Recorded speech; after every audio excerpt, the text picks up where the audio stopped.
This takes place during the holiday time. Oh, it's a Christmas movie. This is not only one of the best films around, it's also one of the best Christmas movies around. Look out, Jimmy Stewart and It's a Wonderful Life. Eyes Wide Shut's coming for you.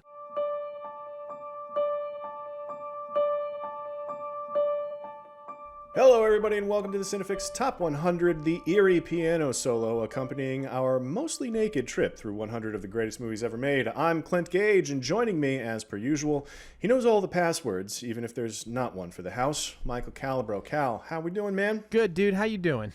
I'm good. I'm hanging in. Yeah. I'm hanging in. We're still here ramping up to Season 4, just kind of dipping our toe back into the water, testing the waters of what could be Season 4. We've got another little between the seasons episode for us here. So before we get back to Season 4 officially, We're just mysteriously roaming the streets of the West Village on a Saturday night. Yep. But before we find our way back to Season 4, we do have one more episode with one of CineFix's dear friends from behind the scenes.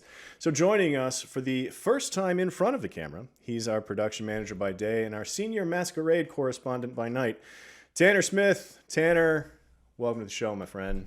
How you doing? I'm doing great, and thank you both for having me. This is a pleasure. Oh, good. It's supposed to be. I'm glad that you feel that way too. We're very happy to have you. So I asked you to do the show, to do an episode, and I was like, yeah, come up with like your top 10, and we'll see which one makes sense for us to do. But you rattled off some very random number. Like I think you sent me a list of like 137 movies or something like that. Sounds accurate per how I usually handle things. Yes. We did find one that made sense for us to do. And today, so thank you very much, Tanner. We're talking about Eyes Wide Shut today. We sure are. Oh yeah. Oh yeah. Yeah, that's the right response. Oh yeah. Oh yeah. So Eyes Wide Shut, 1999, the last film from the great Stanley Kubrick. It's a psychosexual errata drama starring the then married Tom Cruise and Nicole Kidman, following a doctor who, after finding out his wife had previously and seriously considered an affair, does what any of us would do in that situation, which is to freak out and sneak into a sex ritual with a med school dropout buddy. But, consequences, of course, for the good doctor do ensue. That's more or less the movie, right? I would say so. You didn't quite, I think, get in the level of sexual frustration in there, because this is a very sexually frustrated movie. This movie is inherently about... Well, we'll get to that. Okay. We can't say everything Sure. up front. Did you guys already acknowledge that there is in fact sex in this movie? I don't think so. Yeah. No. Did we talk? I mean, outside of me describing it as a psychosexual errata drama, I think we can assume that means there's going to be sex in it. But right? the kind and the amount is the thing that people don't know if they haven't seen it. If you haven't seen it, the kind and amount of sex. Yeah, no, this is rated R.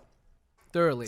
For sure. Even by late 90s standards, very much rated R. So, I mean, Tanner, this was a movie that you wanted to talk about. So let's start with you. What's your relationship with this movie? Like, what was the first time you saw it? So yeah, the first time that I saw this movie was likely at the end of high school or at some time in the beginning of college. I assume I was still in my teen years when I saw it. And essentially, the movie, to me, is inherently spellbinding. It's one of the more mystifying, like actively mystifying films that you can kind of see, certainly by someone who's major in the way that Kubrick is. And I would say that even the sort of, even this film compared to his other ones as well is also pretty obscure. It's so based on its pacing and the way that it flows and sort of how it moves in this intuitive way that it really stands out, not just kind of outside of his other films, but just in a lot of films in general. And I think that, really that's what made the initial impression on me. But the more and more that you kind of analyze it, whether it's from a craftsmanship level on how it's shot, how it's directed, how it's performed, the sort of philosophical import of it, the sort of criticism that's within it in terms of how it looks at class, there's just so much to chew on. To me, it's not just a great film and not just a great Stanley Kubrick film, but I think that there is some real kind of essential truth in it. It makes a lot of sense that it is his final one because it feels like a real kind of final statement on a lot of things. And this movie is very much about flesh and bone in a way that I think his other films can be a little bit more conceptual. So there's maybe more to kind of get grounded in there. I really think that this is a remarkable movie. Part of this movie's legacy is the fact that it was his last. The fact that he died before it came out, right? I mean, he passed away just a couple months before it hit theaters. you know, and I mean, it was more or less finished. I think they were doing the mix or something so like, I don't know that it was necessarily unfinished or even to a certain degree not his complete vision or anything like that. Like, this is full Stanley Kubrick. He just didn't make it to the premiere, unfortunately, which is, you know, it's funny because I remember going to see this movie. It was my senior year in high school. It was summer before, going into my senior year of high school. And I was like firmly ensconced in my group of friends as like the movie guy. Like, I was the guy that likes movies, you know? And I had discovered Kubrick, you know, a year or two prior to that, you know, watching Dr. Strangelove and whatever. And I went down a Kubrick rabbit hole very, very recently prior to seeing this movie. So I was very excited for it to come out. And I remember that I went to see it opening day, and it was just me and one other guy on a summer afternoon in some random theater, watching Eyes Wide Shut. And then I went to go see it with my friends again afterwards, and they were all like, dude, what the hell was that? Like, they all, because I was the movie guy, they all looked to me to be like, explain this nonsense to me. And I was like, I don't guys, I'm sorry. I don't know what this was. And so, like, watching it again, like, there's part of me that always wants to believe that Kubrick somehow knew he was dying, and didn't want to be around to answer questions for this, and thought that was funny. You know, like, I think that was just, for as difficult as this movie is to explain, or is to relate to people in a lot of ways. Like, that's the one thing that has always stuck with me about this movie. But there's a great line. I read this LA Times interview with Nicole Kidman on a retrospective about it. And the guy, like the interviewer, asks her what it's like to have the last line in the last Stanley Kubrick movie, Yes. and have it be Yes. Yes. that, I think, says everything that there is to say about, like, Stanley Kubrick as an artist and filmmaker. Is just, what a way to go. Oh, completely. Well, and that's kind of what I was getting at earlier, where it's like, this is about the essential things, you know, and that's essentially what we're left on there, you know. Let's get into some of the other pedigree. I mean, obviously Stanley Kubrick, we've just been talking about, you know, and this being his last film, and as legendary as he is as a filmmaker, you know, for this to be his swan song, it's very much part of the legacy of this movie, and it adds something to the mystique of this movie that's would not have otherwise. Had he made another movie after this, I don't know that this is the same movie 20 years later, 25 years later, however long it is. But the other story for this, especially when it came out, like the fact that Tom Cruise and Nicole Kidman, married at the time, you know, in a starring together in a Horny Boy movie in the late 90s, was a real storyline leading up to this film. As it should be. I mean, like, the subtext of this, I don't even know if that would technically even be subtext. It like, really blends the line between text and subtext. Yes. It was just actual text. Yeah, it was literally just text. It really was. Yeah, like, there's an element to the casting of Tom and Nicole in this movie that really feels like sort of like stunt casting in its own sort of way. Like, the most modern correlative to this that I kind of always think of is Gone Girl with casting Ben Affleck, because essentially his persona is like ensconced in the meaning of that movie and how we experience that movie and how we think about that film. And that's like absolutely the case with Tom and Nicole in this. And as you watch the film and sort of like watch their, you know, relationship as it's presented to us in the beginning, and then see how they interact with each other as the movie progresses, it really does for me kind of blur the line between like where's the reality of their lives, you know, at versus like, say, the reality of the movie, or as we would say in the biz, the verisimilitude of the movie. Where do those things live and how do they blend, you know? We'll eventually get to like the weed scene, but yes, absolutely, you know, like pivotal. We'll get there, but like, act break. It says a lot about Kubrick that thing took like 8 weeks to shoot, and they just kind of like figured it out. So it's just like Kubrick being really smart about knowing that he was kind of stunt casting. And there's a mean side of me that likes to think that like he found a A-list couple on the edge of divorce and he just like pushed them over. I don't know how true that is, but like he took swings, man. It feels at that all, way. man. I don't put it past him at all. Everything that I've ever read about Kubrick, like that's the kind of stuff that he was in tune to. I feel like, you know, but again, like who knows? Like there's no way to know because he didn't stick around long enough to answer questions about it. Yeah, I think that also pedigree-wise, just some other things to note here is that we have the legendary Sidney Pollack in a pretty pivotal role in the film, an actor and a director of some note. But in particular, his character and sort of what he represents, the age gap between him and Tom Cruise, the sort of perspective that he espouses within it, it does a great job too, I think, of just showing old guard versus new guard in this sense of, Sidney Pollack belonging to something that Tom Cruise very much doesn't. I mean, so much of what happens in this movie is also like predicated on class. Oh, right? absolutely. Like, it's a total classist movie. Yeah. There is so, but even like from Tom Cruise, you're talking about Sidney Pollack's Victor being in another echelon of the elite, but like Tom Cruise is right there too. Like Tom Cruise, from his place in Central Park West, he's floating around, just flashing his medical card and getting what he wants and like ripping $100 bills in half, and like he is utterly clueless. I think, and oblivious in terms of like how good he's got it, which is part of the deal, I think. To your point, like you very rarely see like studies in like classism and stuff like that.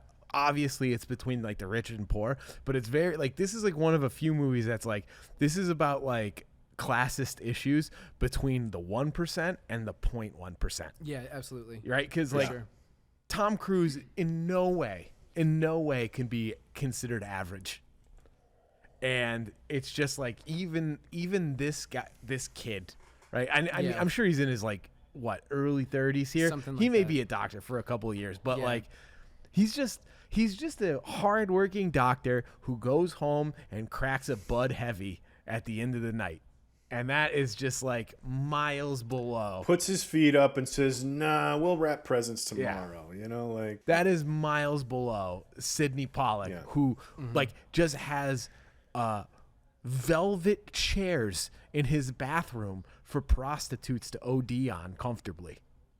Yes, and that's the gap. And I think I would love to imagine that that's the exact purpose that he bought that chair for. He's like, you know what we need in here? We need something comfortable to pass out.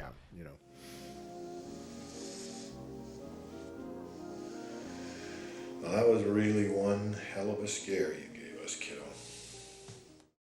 they go to this party and kind of kicks off the whole plot of the film, and you get this sense that seemingly just by notion of them getting invited, that Tom Cruise believes that they belong, when in reality the movie reveals him to only be at best someone who's like receiving patronage from this higher class. Yep. He is a tool for them because functionally he's a doctor, but he uses essentially throughout the film his kind of class and like where he's at as a doctor to kind of move himself forward. Hence why, you know, Clint mentions him flashing his medical card. You know, if you haven't I'm a doctor. Yeah, I'm a doctor. Yeah. He flashes it essentially like, no, it's okay. I'm a doctor. Yeah. He flashes it essentially like a detective holding up his badge. It's like his passport to kind of go through things. And like the film itself sort of almost turns into a detective movie in the back half as well, where they really like accentuate these points. Right. But we really much see that he thinks that he belongs in a place that he really doesn't. And that's sort of like, I guess, his fall in a way.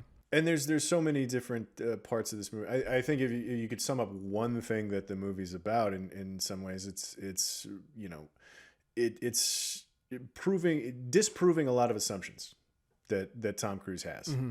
Like, you know, I mean, there's that part about like to which inner circle, how inner is my inner circle, basically. You know, like which elite class do I belong to? Also, like, what does my wife think about and not tell me? And like, how much of a man am I? And all of these like questions that sort of just chip away at his entire life, his station socially, his relationship with his wife. There's a lot of things that he is taking for absolute granted at the beginning. Honestly, I would argue, we'll get into it later, probably through 95% of this movie. He's still laboring under the assumption that he knows exactly what's going on. Yeah. Which is fascinating. But let's wrap up some pedigree real quick. The only other thing I wanted to mention is the book that it's based on. Yeah, Trom Novelle or whatever. I believe Swiss novella. But it was from it was written in the 20s.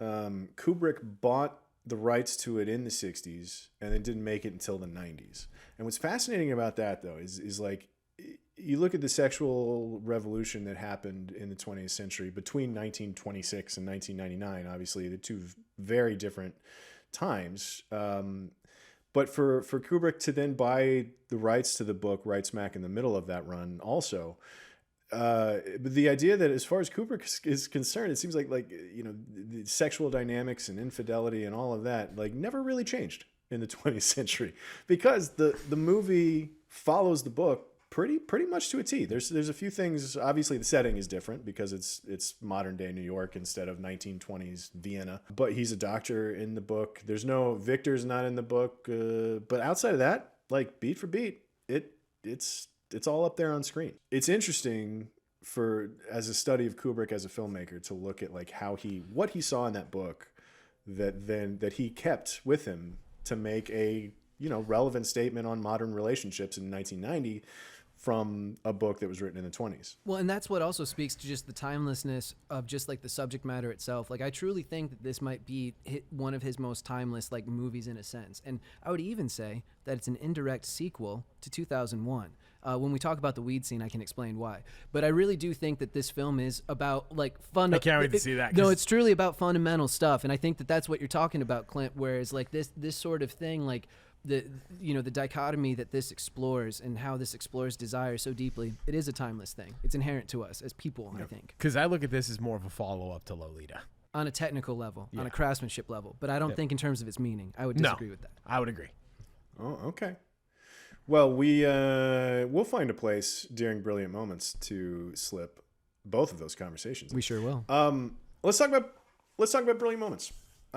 Let's see. What do you guys want to start with? Tanner, which we can go chronologically. We can bounce around. Dealer's choice. The first 30 minutes of this film are really excellent, and essentially what you get is an opening scene within Bill and Alice's apartment where you get their relationship dichotomy. You get where Bill's obsessions are. He compliments Nicole, or rather Alice's hair without looking at it. He asks her what the babysitter's name is because he doesn't know. Yeah, it's all of these pretty standard gender roles, right? Yes.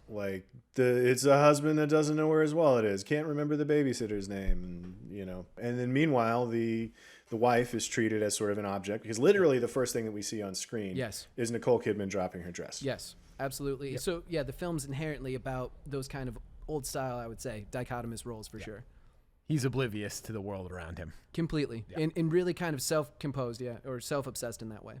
It's a great Tom Cruise role. There's one tiny little specific bit of specificity that I love that I, as I understand it, Kubrick was kind of notorious for. But the fact that we see Bill grab his handkerchief out of his drawer, puts it in his pocket, makes a point to grab the handkerchief, put it in his pocket.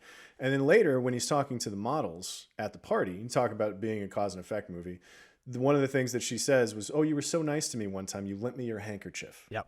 And so even the point of him being prepared to go out into the world, the result of that is that we find out later is that he's going to use it to flirt a little bit. And essentially, this scene in a way is so efficient and economical in the way that it just immediately asserts who these people are and their relationship to each other. So then it immediately complicates itself once we get to the party scene, which is hosted by Ziegler, and kind of introduces, I think, a lot of the thematic material. It's the first time that we see the couple interacting with the outside world. The outside world outside of the central characters is really important in this movie because this film, more so than others, feels really subjective. You feel like you're very tied to their experiences, and you see the world of the film almost interact with them. That's what makes the film feel so dreamy and so kind of surreal in a way. But essentially what we're starting to see here, that's Ziegler, that's Sidney Pollack talking to Tom Cruise. Once this party kind of establishes, we see essentially how desire and then notions of fidelity/infidelity start to enter, because both Alice and Bill get flirted upon, things like this. It's also really interesting too, to your point of just setting up the dynamic almost immediately of Tom Cruise just passively complimenting Alice. Yes. And he's Bill, right? Yeah. Yeah, he's Bill, yeah. It's hard to separate actor from character here, but yeah, especially in this one. Yeah. So Bill just kind of I think half the point of casting him, I think. Right? Bill is passively complimenting her, but even the babysitter, yes, very, very profuse in her compliments of Alice. Yes. And then they get to the party, everybody's complimenting Alice, and it's just very clear how aware they are of how good Alice looks. Mm-hmm. And Tom is just Bill. Yeah. Is just oblivious to it. Totally and then oblivious. It plays on to that as well. Mm-hmm. Yeah. I do love the look of the opening sequence too, with them walking into the party and starting to dance, and even as Nicole Kidman starts dancing with the Turkish guy, whatever his name is. Hungarian guy. Incredible Hungarian guy, excuse me. With this Hungarian nobility guy who's just like laying it on nice and thick. But this room has such an interesting, just an incredible look to it. It's gauzy and milky, and it looks hazy, and all of these twinkling lights that are blown out. This is, I'm sure, not the first time we're going to reference the American Cinematographer article about this, but the way that they shot this film is fascinating, and we might as well talk about it right now because it lingers throughout the rest of the film. They shot this entire film about 2 stops short of where they actually lit it, like two stops low. Yeah. So basically, they were underexposing the film when they shot it, and then when they developed it, they basically like overdeveloped it. That's the wrong word for it, but that's the easiest kind of way to put it. They developed it for longer, and photochemically they pushed the film. It's called forced developing is what they called it, to sort of counteract the fact that they underexposed it when they were shooting it. And so that's what gets all of the highlights to be super soft and super blown out, and all of the Christmas lights and everything in the background of every scene are just gorgeously soft and diffused, and this is the entirety of the dreamlike quality of the atmosphere created is in part due to the visuals of this thing that they did photochemically on film stock that apparently Kodak had stopped making a couple of years prior to that, which I thought was another cool thing. A couple of things about that. Also, it makes the blacks look really dark too, which is great. This movie has great contrast. When you read that American Cinematographer article, there's one thing that you always kind of see happening when like they talk about this movie, and I'm like, he's just like to your point, right? They were shooting on the Kodak 5298 stock, and to quote, he says, "That gave us a bit of a problem, of course, because 98 had been phased out, but Kodak assured us that they could provide as many rolls as we needed." So it's just like, oh, you're working on a Stanley Kubrick film? They're saying that to Stanley Kubrick. So like they're like, oh, you're like, Stanley Kubrick gets as many rolls as this non-produced film stock as he needs. This dead film stock as he needs. And then furthermore, at Deluxe, the people developing this thing, they were just like, I think that Deluxe did an incredible job day in and day out. They put aside a whole bath for us, and they put our stuff through it first. That was a special privilege they extended to Stanley. So it's just everybody. It's just like, oh, this is a Stanley Kubrick movie, because you also know that he is the kind of guy that would go to the developing house, like shake hands with everybody, and is just like so in tune with the knowledge. Like he understands how, left to his own devices, he probably can develop that film himself, knows exactly what he wants and how to communicate to the people that need to develop and time that stuff. So it's just like, this guy's a master. It's Rembrandt walking in. Whatever he wants, we're going to take care of it. And it sounds like he was treating the guy that was managing the process at Deluxe just like a crew member. Yeah. Like he's another guy, in the hierarchy of making this movie that needs to know exactly what I'm going for, why I'm doing it, and how to accomplish it. Because that's another great thing that Kubrick was kind of famous for, is just making sure that everybody knows what it is we're doing here. Right. He's making sure that from the top down, organizationally, like everybody on set knew what was happening and like why we're doing it this way and how it's going to turn out. And so the look of this movie being what it is, especially in this first scene, that dreamlike quality or nightmare-like quality, depending on what you're into, I guess. But like the way that it's so hazy and milky, and the way that the lights just kind of softly twinkle in the background, it's so gorgeous. And also like that he's able to wander around 360 in this opening scene and just like follow them dancing, and because the movement is a little you don't quite catch all of it because they're sort of spinning and the camera's kind of spinning in the same direction with them, but so the background is moving quite a bit. It's most of it is practical light sources. Apparently there were very few quote unquote movie lights that they used. I also read there's another part in there where they were talking about, famously for Barry Lyndon, he got NASA to build some lenses for him so that they could shoot some stuff just by candlelight. Those were NASA lenses developed for the astronauts landing on the moon. Yes. So they could take pictures on the moon. And then Yes. he got a couple of those lenses and had Yep. them adapted to work on the like 35 millimeter things. Why do you think Ziegler invites us to these things every year? This is what you get for making house calls. I want to speak a little bit to the craftsmanship and stuff, building off some of Clint's points, because this was actually something I made some notes on that I think are really important. So the film, as Clint talked about, really relies on practical lighting. Now, practical lighting is essentially when you see a light in the frame and it's also providing light to, say, your cast member, to your subject, et cetera, et cetera. The lights that aren't practical are essentially the ones that are behind the camera shooting in there. That's the quote-unquote movie lighting.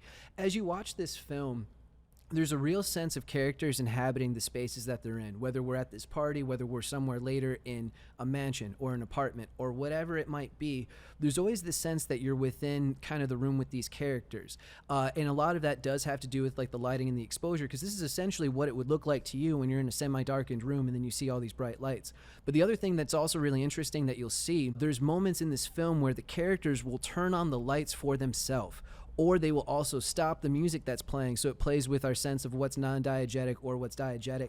There's these kind of clever I plays. do like the Shostakovich Yeah. cue that the movie starts with, stopping when he turns off the stereo. Yeah, exactly. So I think that it's really kind of important to highlight that, because this is something that also does make the film really unique. And in regards to the dreaminess and stuff like this, this film is inherently built on Steadicam. So this is like a machine that was essentially minted in the Shining era, where it allows for the camera to kind of float around on this like kind of arm in front of the camera operator. And this film, what it utilizes a lot with the Steadicam is it moves in these interiors. It does these walking scenes, say with Tom and with whomever else is in the film, and it does a couple of different things. One is it makes it feel like it's breathing alongside the characters. You'll see very subtly the camera move down with somebody, or move up with somebody, or shift over this way with somebody, and there's this real sense that the camera almost performs within the spaces the same way that an actor would.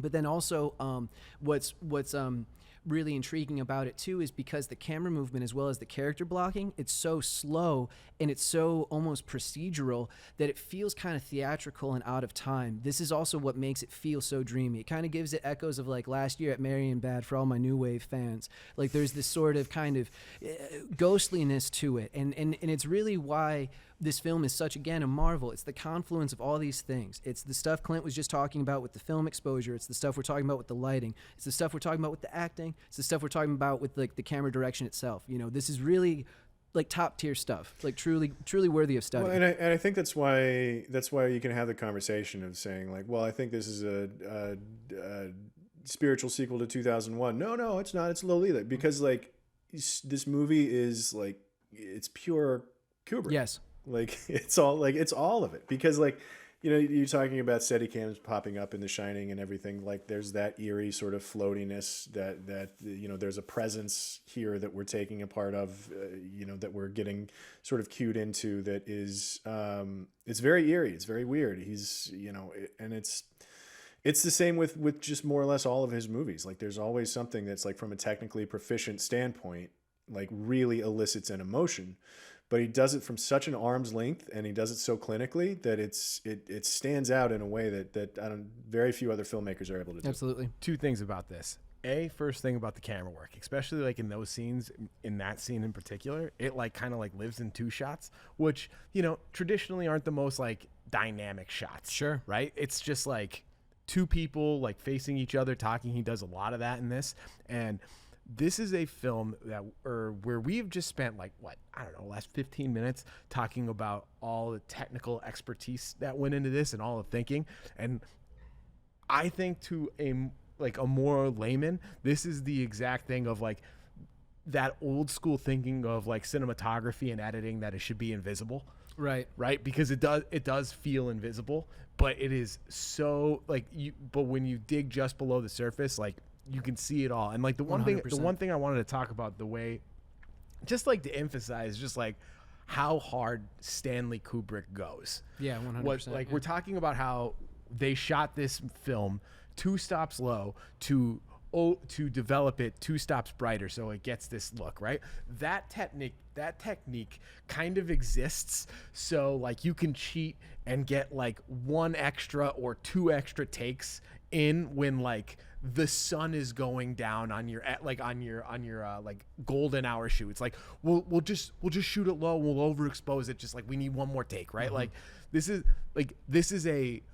a way to cheat time on a shoot when the sun is going down. Like that is how this was developed. And then Stanley Kubrick is just like, hold my butt heavy. We're going to just use this for the entire shoot. This entire film, every frame that we're photographed, we're going to just do this way, which has traditionally been used as a way to just try and get an extra take, like to borrow time from the filmmaking gods. It's nuts.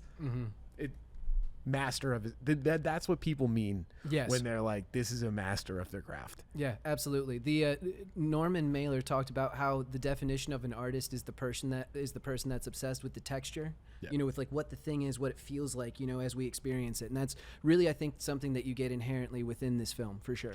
I mean, the rest of this scene too is obviously narratively the function of it is to show both Bill and Alice sort of experiencing their versions of infidelity, right? Like, or the potential for it, right? Here's this Hungarian guy who is coming on real hot, trying to pick up, but she's into Alice, it, and then Bill is just like, she's into it. Yeah, no, she's certainly like, flattered by it. More than flattered, like because they dance for like hours. I think she gets real close, like, and that's what I'm talking about. Of like the power of those 2 shots is like you're just kind of like looking at them dancing, and you see their like faces just get really, really, really tight and really close, and that it's so fascinating that he can create so much drama from that, right? Yeah, and then to not only create that in the drama of like she's kind of into this, but juxtapose it against the utter childishness of Bill, who just has 2 models on, or like a model on each arm, and he's just like, oh shucks, like walking around like they're functionally the same shots, and he's so far apart from these 2 models who are very clearly like, do you want to, like, let's go have sex? And he's like, oh gee golly, and like she is just, and then Alice and the Hungarian are on the knife's edge, and it's photographed in almost the exact same framing, and it's edited to juxtapose those things against each other in like the most brilliant way possible. Absolutely. And also just, we'll talk about this more, but just there is a lot of sort of parallel construction and motifs within the editing. As you see Bill go on his journey more and more, we get these sort of cross-cutting shots that show us where Alice is as well in like her own world and how different those kinds of places are. It's inherently kind of a thread that he holds throughout the rest of the movie. Yeah, before we forget to, because we might skip over it later, but like when he's with the prostitute and it cuts to her just like smoking a cigarette and eating Oreos in the middle of the night, watching TV. And it's also stuff as tame as, the next day he's going about his day as a doctor, she's going about her day at home, brushing their kids' hair, but yeah, the way that they do hard cuts between the 2 worlds, right? There's Bill's world and there's Alice's world. There's even a fascinating hard cut that goes from the end of the orgy scene to Bill walking into his home, like in the span of a frame, like that, which is an incredibly strange hard cut when you think about it. Which we can get to that more later. But like, yeah, the way that the film juxtaposes everything. The other thing that I want to talk about with the Hungarian guy is how little he moves. Like there's something that's always struck me about Kubrick's stuff is I feel like the performances in Kubrick's films are typically very, very, they're flatter than they could be, I think they don't like emote really hard like some other filmmakers do. And so like, it really, it's a thing for me that like Kubrick is leaning into who he is and what he's good at, and kind of thing.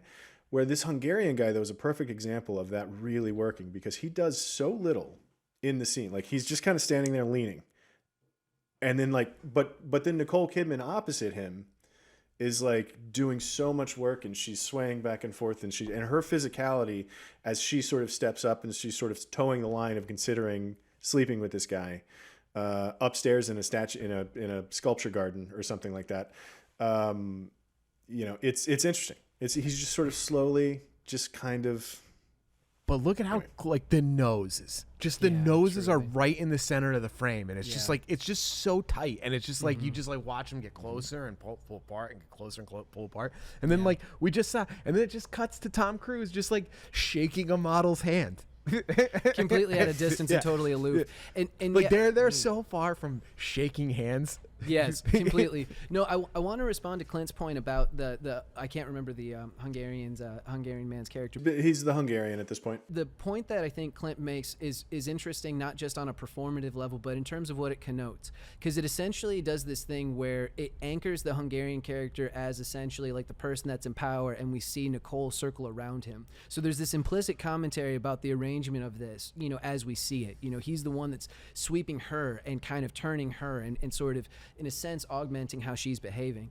Now, the other thing, though, that I want to speak about in terms of the flatness of the performances, particularly in this one, I want to really kind of hone in on why that is. Now, my theory of it really has to do with this sense of the amount of takes that Kubrick would do essentially gets us past performance to where Clint's talking about, essentially we see a lot of actors who are quite good actors in Kubrick films not doing acting. And when I say acting, I mean capital A, I'm going to post up in my spot and they're going to use this take for when my Oscar thing comes up. That is not a thing that comes in Stanley Kubrick movies at all. And in particular with this film, this is a really kind of dreamy, strange movie. I think that the direction here takes us to a place of exhaustion where we get into essentially almost like a deeper, more intimate understanding of who these people are and how they move in the world. In The Shining, this same tactic was used to kind of get us to horror, the exhaustion that leads us to horror. Here, it's essentially an exhaustion that gets people to who they are fundamentally. Who are people when they're truly, truly pressed?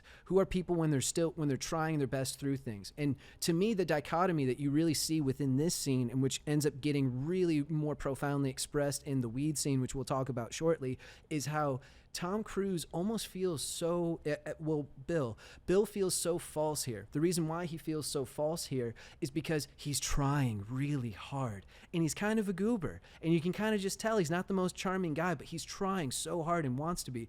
Later on in this scene, he sees his old friend Nick Nightingale, who we'll talk about at length as well, and he like shakes Nick Nightingale's hand so hard and pats him, and like this whole thing of like, oh, this is my broski, this is my camaraderie, and it's like you just totally get the sense that this guy doesn't know how to have friendships, doesn't maybe even know how to have relationships. He's so just like aloof. And then, you counteract that with Nicole Kidman's character, with Alice, who is just at this place of exhaustion where she's like, I can only speak the truth now. And that's sort of what we see as the film progresses. But she is so burnt down in her essence, where like, I think we look at these two performances side by side. Tom Cruise is still trying to do the inherent Tom Cruise persona. That is who he is. That's what he's trying to get done. Whereas Nicole, it's almost like she passed through performing this character, and then really, as we were talking about earlier, that subtext versus text divide. She's really living kind of in a state where she is both the character and herself as it goes, in my opinion. I must see you again. That's impossible. Why? Because I'm married. So at this point, they've come home from the party. They've lived a whole other day. Yes. This is where we get to see what their usual day-to-day looks like. With Bill off being a doctor and Alice being at home. Yes. And then they get home, they get the kid to sleep, and then Alice brings out the weed and they smoke a little bit. They get a little stoned. And then they start with this with a conversation that starts sort of innocently enough. Yes. About the night before, and tell me about who those two models were, and then tell me about who that Hungarian guy was. And it starts playfully enough, but it goes to a dark place of, hey, by the way, last summer I really, really almost left you for this one Navy guy. This scene is shot in very warm color. It's orangey, it's yellow. This is the last time really in the entire movie, except for later on, where we see Tom and Nicole together. You can see in the shots behind them in the bed where there's this heavy blue flooding in from the outside. As the movie progresses, there will be a motif change where it is warmer on the outsides and then blue on the inside as we see them together. And it's this implicit thing. It's again, the tasteful direction, but then also just how you can use simple tools in such a way. So, before kind of getting into the meat of that, I just wanted to highlight this as like another part of where the sort of implicit craftsmanship is pushing our intuitions about this scene in certain ways. Well, no, and I'm glad you did though, because I meant to mention that too with the way that blues and reds play in this entire movie. There's it's a visual dynamic to go along with the emotions on screen that it's easy to not notice. It's one of those things where it's like this is such a great little visual building block that ought to be understood in every movie, but it's just on display so well and so thoroughly in this movie. Yes. But the reds and the blues in this film are just gorgeous to look at. Absolutely. For anyone that hasn't seen it, the weed scene's obviously infamous because it has a lot of, it essentially just has a long form fight. I feel like it's probably like a 15-minute scene at least. It's like quite long, but it's essentially a fight between Bill, Tom Cruise's character, and Alice, Nicole Kidman's character. And the real thing that I think makes an impression on me is, again, this is an example of the text and the subtext blurring, because there's a point where you're like, I don't think that they're acting. They're going to be they're kind of themselves. They're right going to now. be divorced. Yes. Less than 2 years after this scene was shot. Oh man, and when you watch it, you'll be like, Because they shot no this in brainer. like 98, 97? 98-ish, yeah, absolutely, 98. Right? And they were divorced by 2000. Yep, and this came out in 99. Yes. But like the way this is shot, you know what else this is really fascinating? This also employs like the kind of coverage of that we talked. You weren't here, but we talked about it last week in Zodiac. Of Zodiac, yeah. Where it's doing very subjective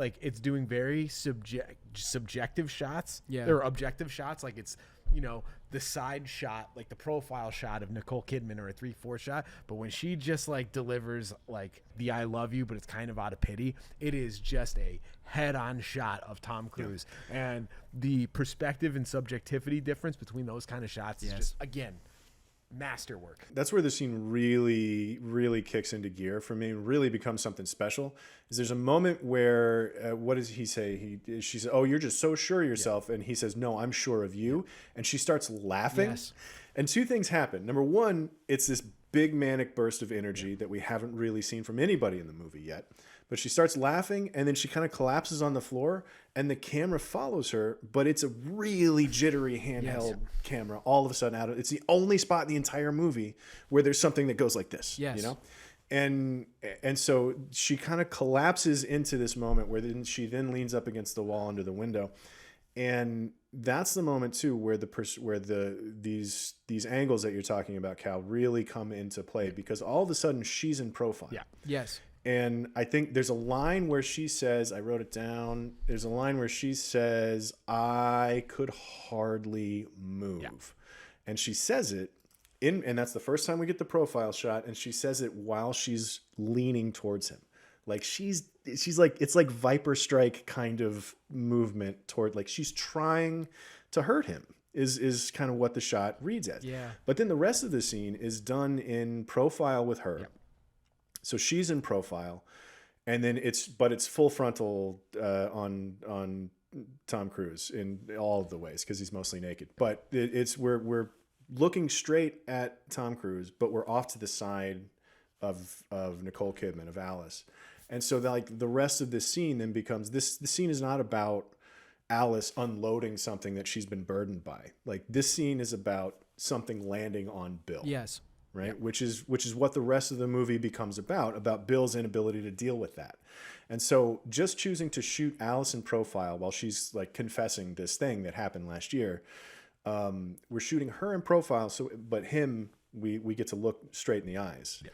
And so we're put in his perspective for the entire rest of the movie, just because of profile versus full 100%, which is a fascinating choice, and it happens immediately after she laughs hysterically, falls over, and we like the movie like collapses and Yes. it becomes something else. Yeah, and I think what's really interesting as well about this scene, as well as like a scene we will see later, essentially, Bill's motivations are very directly related to Nicole, or rather Alice's, confessions. But the thing is that her confessions are only ever ideas or dreams, whereas like Bill's sort of thing is this living dream. So it's again this kind of dichotomous thing that shows, something about the social mores between men and women. There's commentary here about a character out in the world trying to find this, and then the other character like more implicitly experiencing it within herself, and that's its own kind of statement in regard of this too. The one last thing too, it's also like there's a perspective change on the lenses, which I'm always attuned to that when it's a Stanley Kubrick movie. Yeah, he makes choices with the lenses. Not only that, sure. because like one of my favorite anecdotes about Stanley Kubrick was on the set, I think, of The Killing, right, when he was a young filmmaker, Dude, just like yes. the first one. He's just Classic. like, I want the like the camera here with a 50 millimeter lens, and the DP was just like, no, I'm gonna shoot it closer, but with a 35, like it'll be easier. And he's like, that's not what I want. It changes the perspective. And he was just like, you can either do it the way I want, or you could like off on my set. And that, like, again, we're talking about how people go out of their way. It's like, oh yeah, you need a different chemical bath. It's for a Stanley Kubrick film. He gets a chemical bath. Yes. Right, like. Most of this movie is shot on pretty short lenses, right?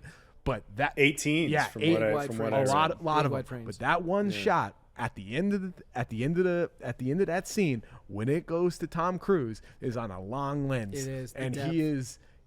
that is like one of the few shots in this movie where he is extremely isolated from the world around him, dealing with a reality and a truth that he can't even begin to comprehend, which is what makes the next scene so fucking good. There's also that shot that's probably, I mean, it might only be a 35 millimeter too. Like the camera might be right up, but it is longer than what the rest of the movie is shot in for sure. But there's also no Christmas lights behind it. No Christmas lights. No, it's just the headboard. Those twinkling individual lights sort of that are sort of gauzy and blown out in the background of nearly every shot in this movie are absent from this scene, and particularly in this one longer lens shot of Bill having to sort of deal with a reality, so it's just another visual cue. It's a visual cue by something's absence, which is fascinating. Like how consistent that style is throughout the rest of the film. Yes. For it to, you notice things by their absence after a while, which is cool.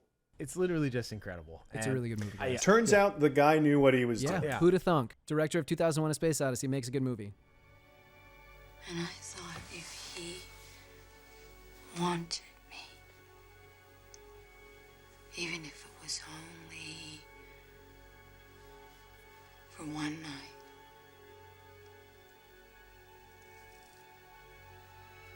I was ready to give up everything.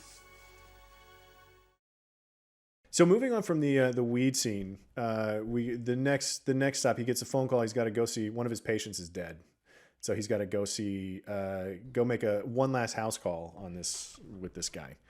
And this scene is wild because of this guy's daughter. Lou Nathanson just died. Lou Nathanson. What a name! That's such a great name. Lou Nathanson.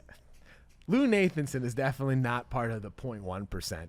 The thing that I find so profound about this scene is that it not only illustrates Bill's aloofness to the desire of those that are around him, because this is a motif in the movie as well. He's continually desired by people and has no idea what to do with that desire as it comes to him, as it's kind of evinced in this scene. But the other thing that I think is really probably a part that this movie isn't very touched on, a part of this movie that's not very touched on too often, is how funny this is. We get this really intense scene where she's crying, she's grieving, she's talking about how much she loves Bill, she tries to kiss him, whatever. And then we cut to a reverse shot at the end of the scene where you see her father's dead body as the audience to this scene the entire time. It's like a joke reveal that we see that a corpse has been there the whole time that she's been trying to basically come on to Tom Cruise.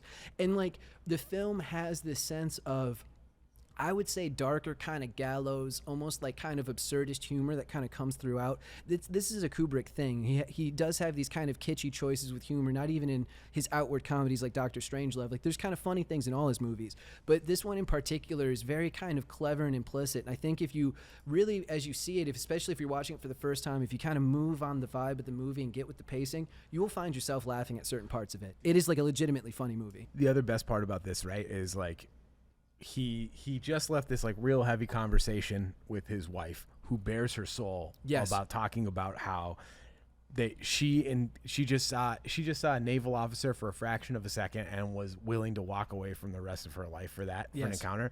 And then he's just like, that's fucking crazy. No one would ever do that. And then literally walks into a scene where that just happens and is completely oblivious. This was the exact thing that he had just told Alice doesn't exist. He's like, women don't think like that. You know? And then he immediately wanders off and there's a woman that's thinking like that. Thinks like that. You know, and it all cuts back to like how hard Alice laughs at him. And and like that little tumble. She's told, and like also like Carl, I think is the boyfriend's name. Yeah, Carl. Like, good low rent Tom Cruise lookalike. Oh, dude, no, completely. But he's slightly taller than Tom Cruise as Gibson, well. Man. He's slightly taller than Tom Cruise, almost virtually the same haircut, same kind of vibe. You're talking about Greg from Dharma and Greg. Please show a little respect to Thomas Gibson. Now, the thing to remember that's also really, again, a charming, a charming element of Eyes Wide Shut, the most charming movie of all time, is how much they make fun of Tom Cruise in this movie. This man gets made fun of for being small. This man gets made fun of for looking like a dweeb, for just simply not fitting everywhere that he goes. So it's, again, this kind of commentary with the stunt casting. You have Mr. Mission Impossible, the man who always proves that the mission is indeed possible. And he's getting made fun of all throughout this film, all the time.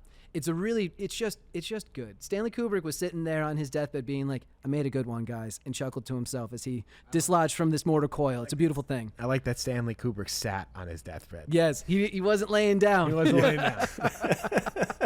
He was still working, probably. He was still working. He was like, oh man, I need to drop this different editor. I'm going to put that Ligeti sound cue in one more time. And then that was it. There's also something that I think this scene kind of starts, which is, you know, we talked about practical lighting sources a little bit earlier, but I think there's something in this scene that starts a little bit of a motif. I don't think it's consistently all the way through the movie, but there's something about putting the brightest light source. It's a lamp in this scene. There's a lamp on the next to the bed, and there's also one that's sitting in between Bill and Marion. There's something about those brightest spots that are like, they're attached to the people that are given something up, or they're sort of withholding from the other person in the scene. Because in this scene, like the back and forth between Bill and Marion, the lamp is in Bill's shot, and like it's like light is coming from him, illuminating Marion in a way. There's a scene later, the scene where they're in the Sonata Club later, where he's talking to Nick, and Nick doesn't want to tell him where the orgy is going to be, but the light, there's a globe, a bright globe on the table that's in Nick's court, like that. It's the light is in his shots because he's sort of withholding something from Bill, and it happens a couple of times in the movie, and it's a really interesting, because that is such just a massive lamp in the middle of the shot. Like, it's not there by accident. It's not, he didn't forget to move it. Like, you know, it's there serving a function. And it's like, it's, you know, I don't know how high-minded you want to get with it. Light is knowledge, blah, blah, blah, blah, whatever. But what it's doing visually is representing the people that have something to offer the other person in the screen, in the scene. I completely agree with that. And the thing that I think is really interesting to note as well is that, you know, I'm sure that there's people that listen to this or watch the show on YouTube that are really interested in movies as you know, just as a thing to enjoy, as a thing to see. But then there's probably people that are maybe technically inclined or have gone to film school and stuff. If you have ever been to film school and tried to light a scene and had your professor or your teacher look at it, they would never let you light this way. If you put a light like that in the middle of a shot, they would be like, you're doing it wrong. You don't know what you're doing. And then if you're like, oh, well, Stanley Kubrick did it, they would be like, you're not Stanley Kubrick. Please stop doing it. Like, it's truly, this is stuff that is not recommended. And it's not conventionally used. That's why, again, it's so beguiling. And one more example that I'd like to add to what you brought up, Clint, a scene later, perhaps we'll get into it a little bit more, when Tom goes to get the costume from our Russian friend. Cannot remember his name. Milich, that's right. Yeah. Once him and Milich come to an agreement to essentially work with each other, he flips on a lamp that's in between them on a counter. So it's like, okay, they are now united in their joint cause, of doing this together. So yeah, it's again like this really interesting deal where you see simple choices, a light representing, as Clint mentioned or implied, like knowledge, but then being used at such a sophisticated level that it like transcends its simplicity. It gets to where how poetry can be simple. You know what I mean? Yeah. Well, let's go ahead and move over to the Mr. Milich scene. Yes. So at this point, he knows that he needs a costume to get into the orgy. The mysterious. He doesn't know what it is at that point. That's not fair to say. I'm sorry, Bill. That's not fair to you. But the only other thing that happens is it's that group of shitheads that he runs into on the street that are calling him gay and everything. Yep. And so just another just really brazen, really childish way to impugn on somebody's masculinity. And it's just kind of tossed in there in the middle. It's like he's getting it from all angles at that point. But the Mr. Milich scene, first of all, again, the charmed existence of a rich doctor in Manhattan in the late 90s, literally just flashing his New York, state medical card and be like, no, I'm a doctor. It's cool. You can let me in. And it works. That and $200. Above the price. Yeah. The Milich scene is so bizarre. Like, I think this might be the most David Lynchian that Kubrick ever gets, because there is this, it's so intentionally strange.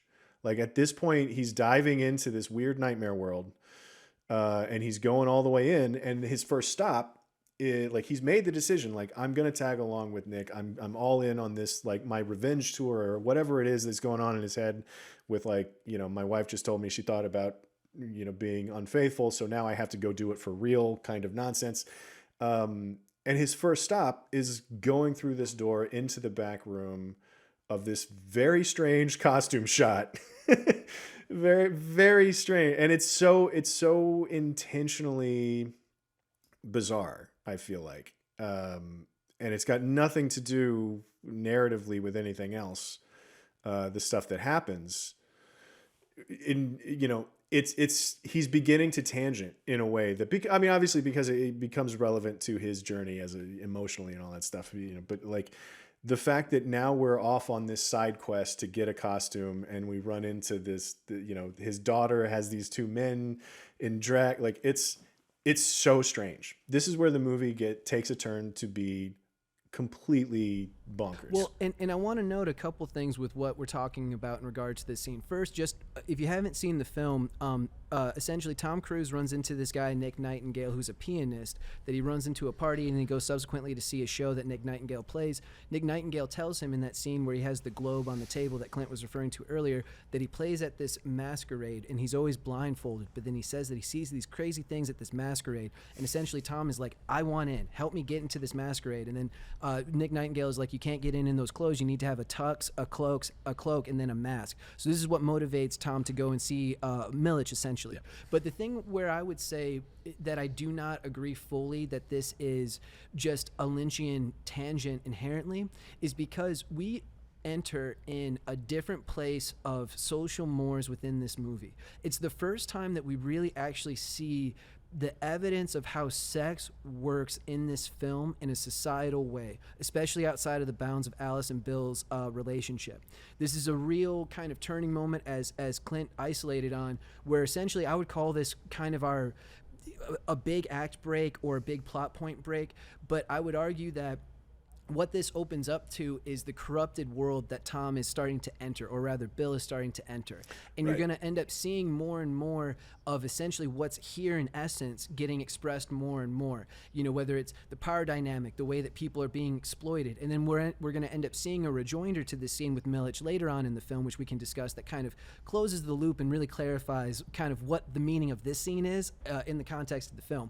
But I want to note that, as tangential as this is, what this is really about is that it's an essay on power and on money and on essentially, who can choose to do certain sorts of things. Yeah, I mean, for this to be his first stop on the way to, like, what he's made the decision. That's why this would technically be the midpoint. Like, Act 1 ends with the weed scene, in like sort of classic screenplay structure, Brian Cox from Adaptation kind of structure. Because this is the point where he's like, he's on his way. Like he's made his decisions, he's going and he's made choices.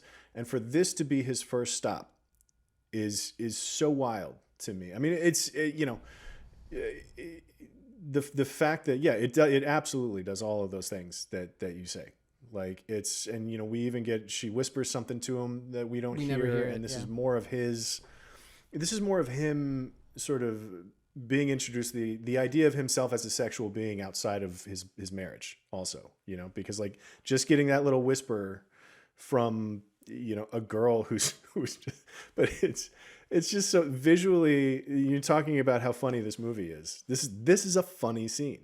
And also because Milic is like, what's wrong with my hair? What's wrong with my hair? And he's like, it's not your, what do you mean not your job? Like it's a funny scene. Right. And I think what I think touches on that Lynchian point that you referenced as well, Clint, is the fact that it's funny, but implies pretty kind of horrible things, right? Like we're living in something that is presented in its absurdity because it's in fact absurd, right? Not just in the context of the film, but just in the world itself. Like if you happened upon this is some absurd stuff, but the truth of it has such a sort of dark underlining that like it really makes you think more about what you're seeing, because it turns it into something that's maybe more resonant and painful than we would normally kind of assume with this. A different sort of filmmaker would let this be a silly scene. Yeah. Well, and to talk about the scene where he comes back to it though, because I think we have to talk about both of these scenes at the same time, because when he comes back and clearly like Milic has worked out a way to prostitute his daughter with the two men. That scene, not funny at all. And it's a rejoinder. And so like that's where this, if you look at this movie, that and we'll be getting to the mansion sequence here shortly, but like if you look at the movie sort of as where the orgy sequence is a fulcrum of this movie. There's before and there is after, him deciding to go down this road, being there, and then the consequences of being there, like to treat his two encounters with Milic and his daughter so differently. One absurdly kind of comedic, and the other very real and very upsetting. Is I think a really interesting way to show a before and after his experience. And interestingly too, to dovetail into that again, we have to think about the implicit choices that Kubrick makes to kind of code these scenes. The first scene we see with Milic at night. The next one during the daytime in the cold light of day. So there's a lot. Again, it's the good old details here. This is the stuff that we chew on and kind of understand. Just in essence, what good storytelling is. What's good storytelling? This movie. Yes, dear. Come. Would you like to say hello to Dr. Hartford? Hello. Hello.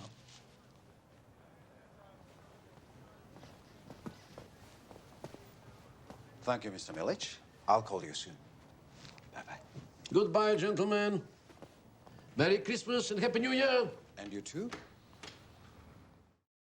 I mean, the orgy does sort of suit as the midpoint of the film. And it gets into this stuff that I think is really important in terms of, I was about to say, it gets into really important stuff about the thematic material of the movie. Of course it does. It's the big kind of hero moment of the film. The whole movie does, yeah. We can stop saying that. Yeah. So the thing about the orgy scene is, man, there's so much to discuss in it. So, which, by the way, real quick, part of the legacy of this movie is, I think, how reductive you can be when talking about it. Oh my God, yeah. Because like, there's something, particularly the piano, the yes, by Ligeti, the composer, Polish, I believe. You can be very reductive about this movie, about like, oh, should we talk about the orgy scene now? Which, like, I can't even help myself. Like, you have to be kind of goofy about how you talk about this movie in some ways. And so, like, it's funny. It's funny that part of the legacy of this film to me is like how many jokes you can make about it. When watching it now again for this show and pouring over every detail and getting, it's obviously it's Kubrick. And so like, it's incredible. It's incredibly well crafted, but it's like, should we talk about the orgy now? Is kind of always what you can come back to. When we talk about it that way, it just always reminds me of the Party Down episode where Thomas Lennon has the Eyes Wide Shut party, and it's all about him just trying to get people to have the orgy. But people didn't like, and then people hadn't seen Eyes Wide Shut, so they didn't realize it was an orgy. Like that's what he was going for. Anyway, Yeah. Back to the- quick shout out to everyone that worked on the state. We love you guys. yeah. Back to the orgy scene. Yeah, but back to the orgy scene. No, so I mean, a lot of stuff to talk about in this, and I want to talk a little bit about it first on a structural basis. I want to talk about where this scene fits within the grand narrative of the film, and then kind of get into like the scene itself. Right? I believe, or would argue, that Eyes Wide Shut operates on a palindromic structure. The middle point is the peak, and then it repeats itself as we go. Clint's nodding. If you're listening on Apple Podcasts or something else, you would not know he's nodding, but I'll let you know that he's nodding. And essentially, the orgy scene essentially acts as a fulcrum that not only distillates, or rather distills, kind of the a lot of the stuff that we're talking about within Bill's character, but it sort of it really makes this film palindromic. You essentially almost relive the same experiences twice, whereas one, Bill's operating in it in this way as like a passenger sort of going through it, and then you get to the second day, which is essentially when he starts to get into detective work regarding it and really trying to understand what he experienced. We'll get to that in a little bit, but I just want to note that the orgy scene starts that way. Even to the end of the movie, right? So Yeah. like that scene, like the movie more or less starts with a scene of Nicole Kidman like bearing her soul. Yes. And it ends with Tom Cruise bearing his. Yep, absolutely. So yeah, there's a real kind of unity there. And now the other thing that I want to talk about that I think really this is the text subtext mirroring again. But there's this sort of sense when you watch Eyes Wide Shut that you're seeing something that feels as if it's a procedural ritual that Tom Cruise has to go through.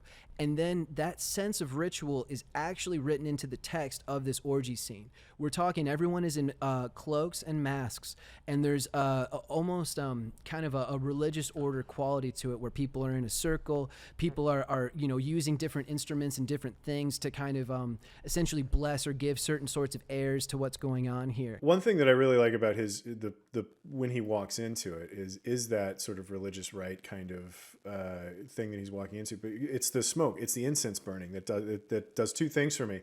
It's number one, very Catholic, so very like this is a religious ritual that we're watching in all of its formality.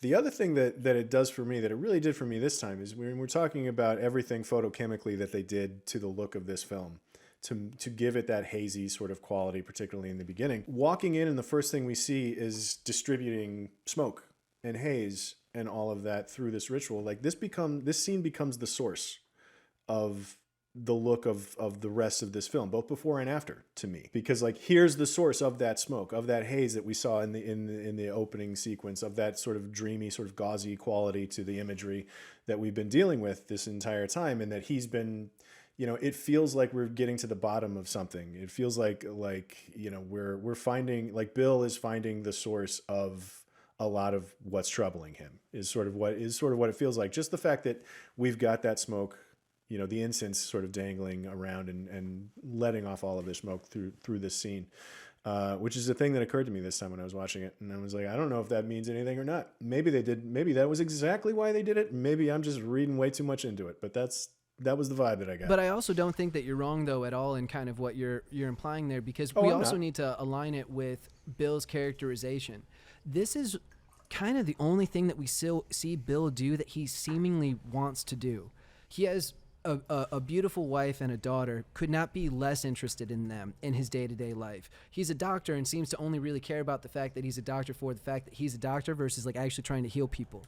And yet he starts to hear about this from Nick Nightingale, this masquerade, this party, and he's like, let's risk it all. Let's do it. And I think that also sort of really brings into kind of focus like who his character is and how he operates in the world, because essentially what we see in the orgy scene is Bill hitting against his limit in the most fundamental way that he possibly can, where essentially he tries to barge into something that he isn't invited to, and he is very much told that he is not invited to this. Yeah, it's another one of those 1% versus the 0.1%. Yep, 100%. 1%. 100. 99%. But I think the way too that this scene goes from 0 to you're in grave danger faster than most. Like there's an absurdity to this sequence too that is very strange and and it's easy to sort of write off as it's easy to not take seriously, I guess is the way to say it. Because like just all of a sudden walking in there, number one, like how does this woman know who he is in the mask? How do they all immediately know that somebody showed up in a cab?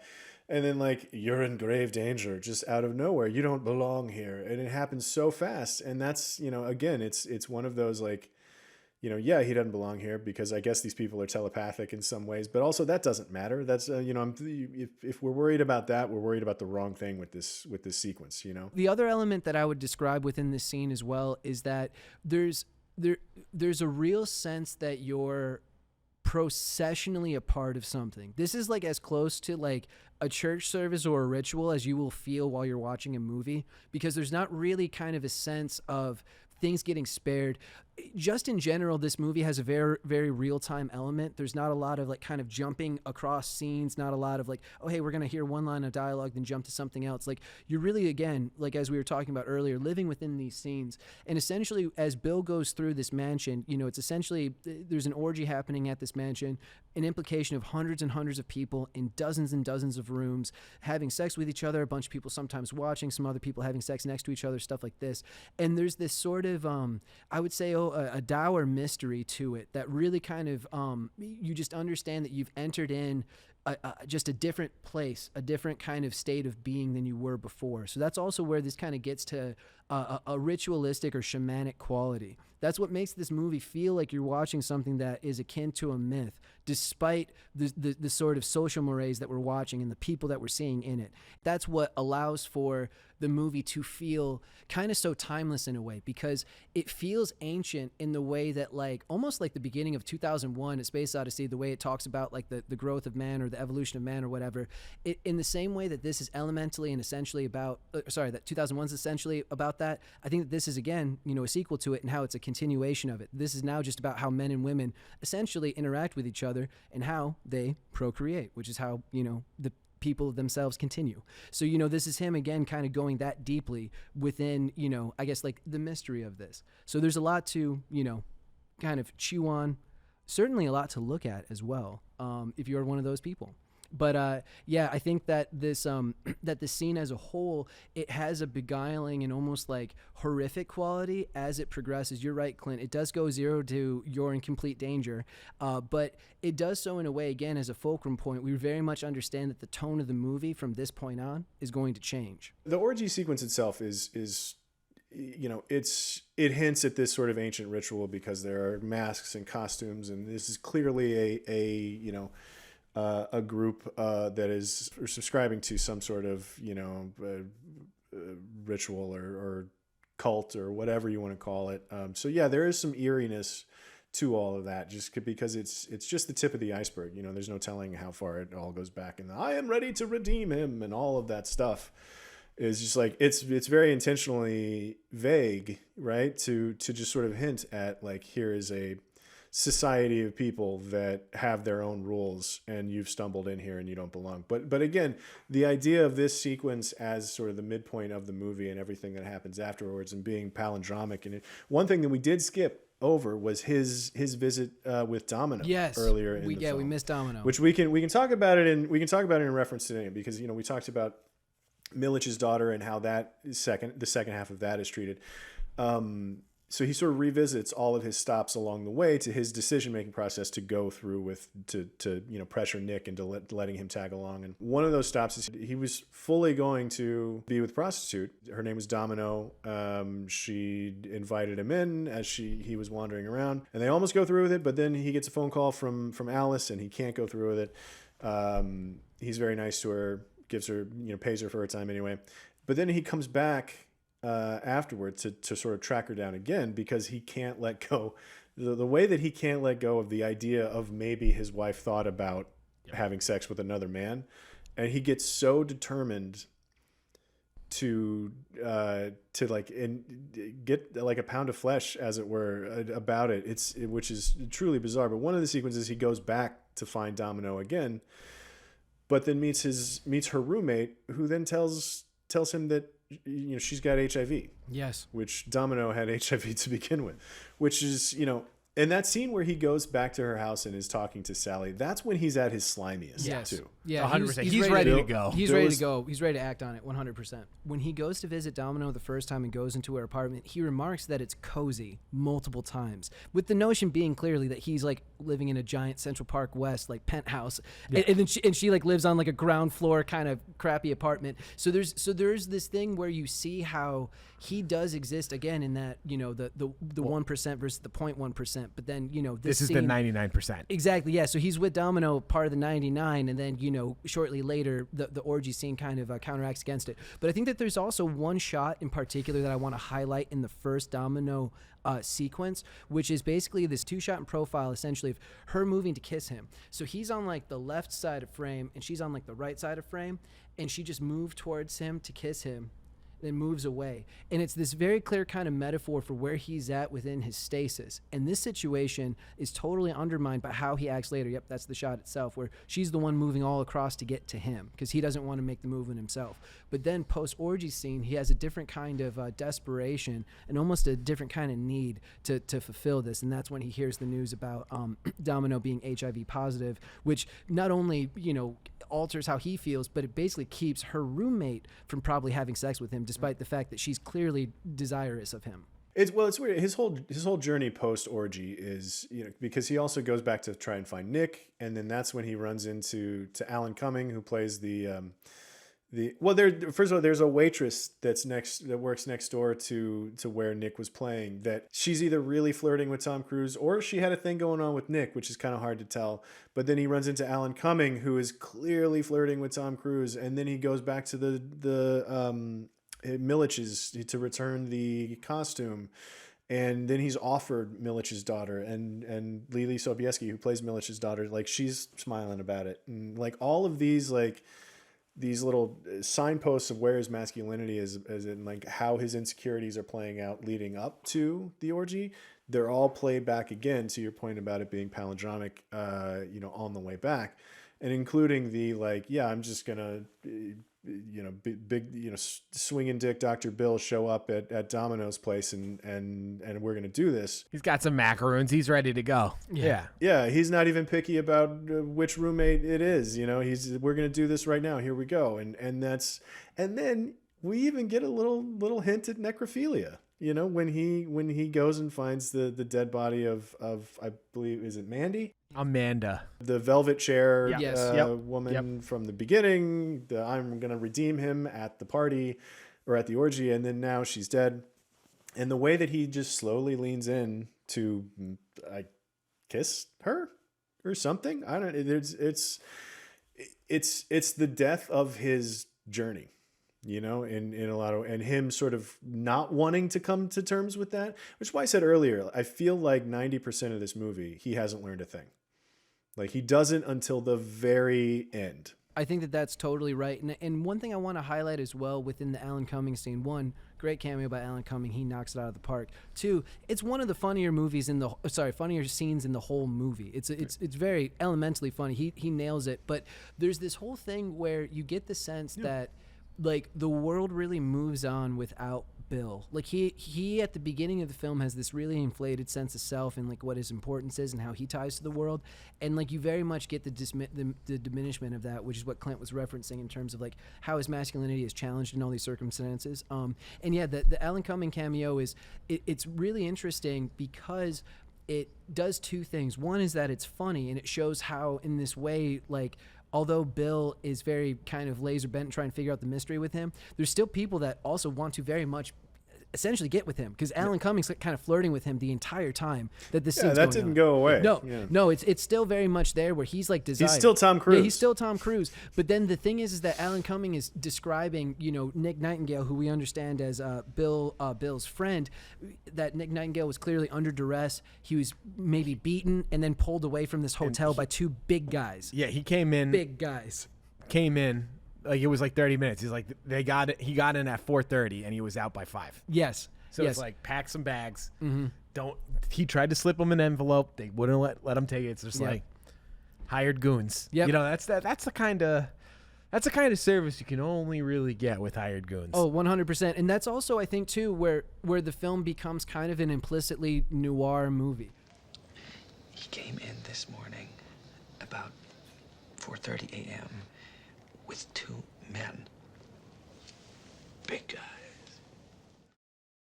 So this movie takes most of its place is within night. You know, it takes most of its time is at night. But then also it really has these sort of trace elements of a detective story, and that really does, like as I mentioned earlier, come to the fore in like the back half of it, especially when he's interviewing people trying to piece together this mystery. You can really feel that kind of that sense of text or genre really come in. And I think that's what also makes the second half interesting compared to like the first half, or what at least gives it a modal change. So, you know, it kind of sustains your interest as it goes. You know, it's also the part that it sort of starts to crumble, starts to kind of chip away at whatever it is that Bill's got in his brain about how things are supposed to work, you know.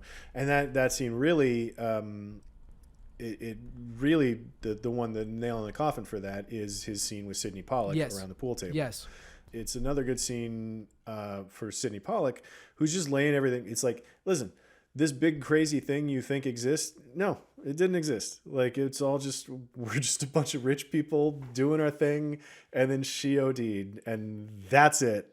We're a bunch of rich people. She's a junkie. Yeah. Yeah. Yeah, and it retreats back into that class discussion that we started with, you know, which is, even if it's just, you know, rich guys don't belong with richer guys. Like, this is a more extreme version of it, with how dismissive he is of just like, you know, of her death. But that's when it really all, and you can see it happen to him. But where this, you know, where that conversation really shifts gears for the movie for me is actually in the very next scene. Because at the end of that conversation with Pollack, where he's just like, here's exactly what happened and you need to take it easy. What I find great about the following scene is it cuts to the mask on the pillow next to Alice, and then it cuts to Bill walking into the house. So the choice to show the mask is there before Bill walks into the space is so great, because after Sidney Pollack has laid it all out and is just sort of, you know, told him off, now we are in the driver's seat, more or less, of the movie. Like, we know what's coming for Bill before Bill does, which is a fascinating way to spin that last scene. And then, yeah, when we get back to this scene, right, so we see the mask first, and then we see the mask essentially next to Nicole Kidman, and then Tom/Bill enters and sees the mask. And essentially this is the first real breakdown that we see of him, because even in the scene where, you know, the weed scene where him and Nicole are fighting, he doesn't really open up too much. He's kind of holding his ground still. This is the first, you know, I would say probably real moment of like true abject like confession in him, and how much pain he's in, and what this really means to him. And I think it's this sort of thematic unity in the object of the mask, where on one end it establishes that he is a part of a world that is totally transcendental and beyond him, in a world that not only is so beyond him, but it can almost like control him in a way. How does the mask get there? And it's never explained. We just know that it's there, and it's like existent, and it's an article within this. Yeah. So did someone from this, you know, general cabal conspiracy don't care. Doesn't matter. It wasn't there when he returned it to Millich. Exactly. And it just disappeared into the ether, and maybe it's supernatural. Who cares? Yeah, it doesn't matter. No, truly. But I think that it does matter in the sense that it allows for inquiry and also an implication of the mystery of this. He just understands his powerlessness within this context, you know? The point about him breaking down finally, like, this is the 90% mark, right? Like 90% of the movie where it's just Bill powering through, and I'm going to figure it, like, this is not how my charmed life works. The way that Tom Cruise looks in this second to last scene, between coming home and FAO Schwartz, there's this little moment that they have in their living room. She's like clearly been crying and smoking. He's sitting. He looks like such a child. He's got this like sweater on and the collar kind of poking up between the sweater, and he's just kind of crying. It's like he's a little kid that's getting in trouble with his mom, and it's such a pathetic look. You know, it's this dude is just broken and sobbing, and he is like, he's a child in that one shot, and it's incredible. Yeah, and I think that you know, that just again points to his almost like lack of agency within this world. He clearly isn't, you know, formidable in the way that the world around him almost would require him to be. That's why he's so just slighted kind of at every turn, you know? And then here's him finding out and coming around to realizing that at the very end. Yep. And that's the lesson of the movie, essentially, that he thought that he was bigger than he was. And then this, you know, of course, leads us into the final scene of the film, which is a shopping scene in F.A.O. Schwartz, dearly departed, a famous toy store of note. And also one thing I think that we kind of forgot to mention as we were discussing this at large, this takes place during the holiday time. Not only, you know, is this film high ranking in the... Oh, it's a Christmas movie. It's a Christmas movie. This is not only one of the best films around, it's also one of the best Christmas movies around. Look out, Jimmy Stewart and It's a Wonderful Life. Eyes Wide Shut's coming for you. Every time an orgy happens, an angel gets its wings. This is the subversive Christmas movie that like Die Hard was in like the early aughts. Like, we have now moved on to a society where Die Hard is too tame. It's just now a Christmas classic, and now we're normalizing the Christmas watch of Eyes Wide Shut. Yes. I would love to be, and I'm sure there exists out there somewhere, a family for whom it is a tradition to gather around the Yule log and watch Eyes Wide Shut. It's a really interesting scene and how almost like prosaic it comes off, because essentially you're just watching Bill and Alice like talk. They're essentially still continuing the conversation that we were in.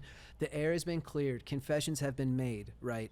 And it's like, well, where do we lead to? What are we getting to now, right?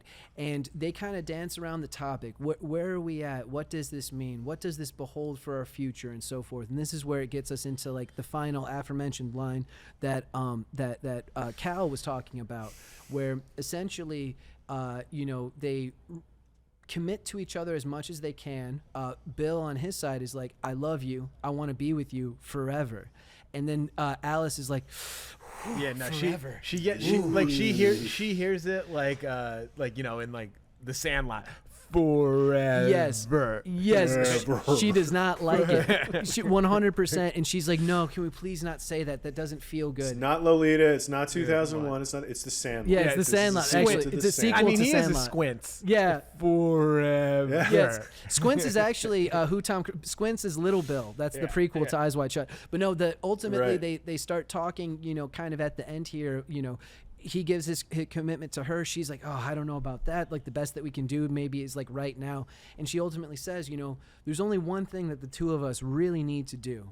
And Tom's like, what's that? And then she says, F**k.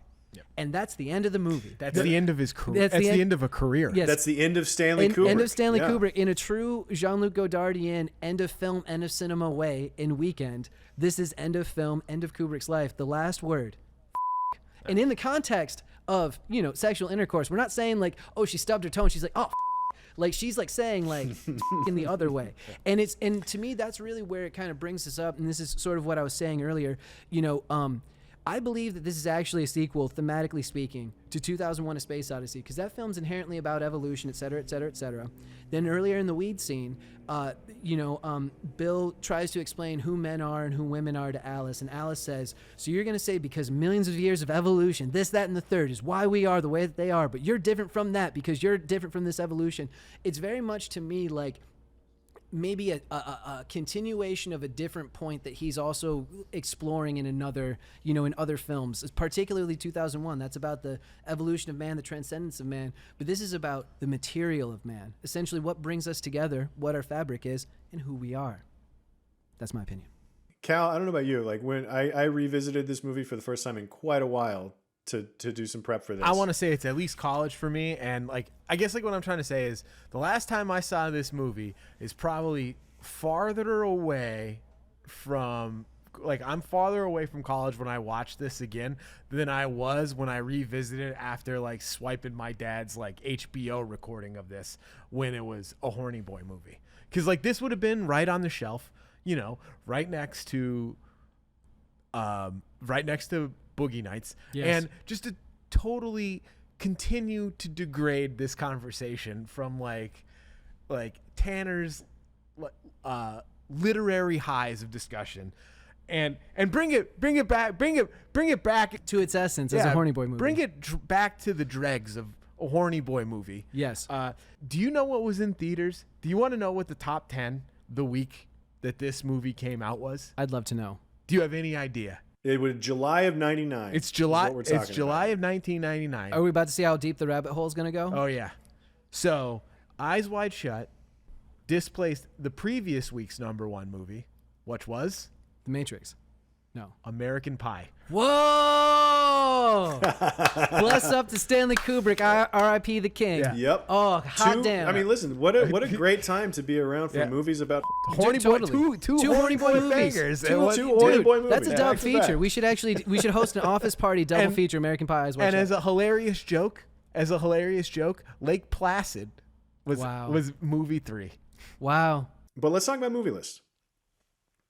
So it has gotten an honorable mention on a couple of movie lists that I could track down. Satires fairly recently in the relationship category about how just sort of pitch black the outlook is on the idea of faithfulness this movie is. Got one in thrillers in the erotic thriller category, naturally. But that's really about it. Did you make the erotic thriller No, list? it was erotic. Oh, we gotta get erotic on that. thriller was a category in top 10 thrillers. I think we should get on that. There's only so many ways you could subdivide erotic thrillers. I suppose we could do it by decade. Oh, it mirrors the social mores for sure. Yeah, I mean, just basically, I was just gonna say that the creepy short social more that it exploits. Yes. Well, I mean, what's that? The Verhoeven one with Basic Instinct. Like that's way different than other ones. Oh, yeah. Yeah. Well, there's the 80s, the glory days of the erotic thriller. Yes. Verhoeven's working to bring it back. We also did a What's the Difference? That was our special Christmas edition of What's the Difference one year. It's 7-8 years ago now, something like that. And that's it. That's really all that's shown up on the list. That and this lovely talk. Are there any other lists that aside from the erotic thriller list that we need to really dig into? What are there any other lists that we need to manufacture just so we can talk about Eyes Wide Shut more? Class war movies. Yeah, class war movies. This would fit snugly into the 1% versus the 0.1%. Yeah. There's not many of these movies, so it's No. like It's a movie that just defies certain categorizations. So I don't feel like it belongs in many movie lists. It's like really hyper specific thing, this movie, which is what makes it so fascinating, but also what makes it difficult to talk. It's either that or I should include it in every list somehow from now on. I can't remember. I can't decide which one it is. It either fits everywhere or nowhere. Listen, Bill. Nobody killed anybody. Someone died. It happens all the time. But life goes on. It always does. Until it doesn't. How about we do some Torf? Tayo, can we get into some Torf? Tayo, everybody. Welcome to the show. All right, you got some good Torf for us today? Yeah. All right. Turf number 1. True or false? Tom Cruise and Nicole Kidman spent so long living in the UK that their 2 children acquired English accents. that is true. True. Yeah, because it took forever to shoot this movie. I'll go true. Yeah. And as a quick sidebar as well, for everyone watching at home, everything that we see of New York, excepting some plates, like some long exterior shots, is all facsimile on a stage. That's also what makes the movie feel so dreamy. It's all in Pinewood. Yeah. Yep. All in Pinewood. Yeah, I do love that he built the entirety of the village on a stage in England. Yep. It's great. What's funny is like he did it because he hated going. He famously kind of hated working in the States, but also he just didn't want to go. He lived in England and he didn't want to go anywhere. But the artifice of it really, really lends something to this movie too, which is it's another one of those like be where you are kind of things. Like lean into what you're doing. But anyway, did the kids have accents when they were done? Yep, it is true. Tom Cruise and Nicole Kidman signed open-ended contracts, agreeing to remain on the project until Kubrick decided they were finished. Ultimately, the shoot lasted 400 days, earning a spot in Guinness Books of Records for the longest constant movie shoot. And then Tom Cruise actually had to delay work on Mission Impossible 2 to finish Eyes Wide Shut. You're done when I say you're done is fascinating. Talk about some butterfly flaps its wings shit. So like Tom Cruise had a delay Mission Impossible 2 to do this. Doug Ray Scott, is this where you're going? Yeah, that's exactly where I'm going. Doug Ray Scott chose to do Mission Impossible 2 over being Wolverine in X-Men. Well, he couldn't. He was the choice to be Wolverine, Yeah. supposedly, and he couldn't because Mission Impossible 2 ran long, and that's how we got Hugh Jackman. So we have to thank Stanley Kubrick and his estate for Hugh Jackman. Yeah, for Hugh Jackman we have being to think. Wolverine. We have Stanley Kubrick saying to Tom Cruise and Nicole Kidman, two of the biggest stars on the planet at the time, him telling them, "You're done when I say you're done," is what ultimately led to us having Hugh Jackman in our lives. As Wolverine. As Wolverine. And also just as a famous guy because, you know, he really broke through on that. Oh, yeah. Who knows if we had? He was Curly in Oklahoma before he was. I don't know that any of us would know his name. I'm glad to see that, you know, Nicole Kidman can make another Australian be, you know, world famous. Yep. All right, so we got that first Torf right. How's Torf number 2? Turf number 2. The cast includes 6 directors. And can you name them? I can name 2. I can name certainly 2. I can name 2 that I remember seeing. Sidney Pollack and Todd Field. Yep. Sidney Pollack and course. Todd Field. Yep. I'm willing to bet the Hungarian. The That Hungarian. was gonna be the my guess, Hungarian too. seems like he could be 100% the Hungarian. Look at how Tayo's smirking. I feel like we're right. I don't know if there's. He already knows. I don't know if there's 6 of them, but I feel like the Hungarian dude's a director. That one passes the smell test on me. I'll go false with the caveat of like this feels like one's like there's 6 and the people that went on to direct and there's like 2 people that were like orgy goer number 3 wound up being Darren Aronofsky or something like that. It is false. So there are Good. 7 directors. Sidney Pollack. Oh, there's more. Todd Field, Thomas Gibson, Ray Serbidzija. It's the guy who owns a costume Milchick? shop. It's got to be Yeah. Milichik. Yeah, he's a director. They're saying, wow. Milich is a director, huh? Shout out to him, dude. Alan Cumming, Brian W. Alan Cook. Cummings directed. And can you guys get us the last one? It's not the Hungarian guy. No. Stanley Kubrick didn't have a cameo in it, I don't think. It's pretty obvious. Who else is left? I feel like you. Who? Is it TC, Nicole Tom Kidman? Cruise. Tom He's Cruise has directed something. Fallen Angels, a TV show from 1993. I mean, he directed it. He technically directed it. Shout out to him. I mean, that's interesting. Yeah, okay. There we go. Well, fair enough. All right. There was 7. All right. Awesome. There we go. Fun fact, during the shooting of the film, Paul Thomas Anderson visited the set, and that's why he offered Cruise the role of Frank T.J. Mackey in Magnolia.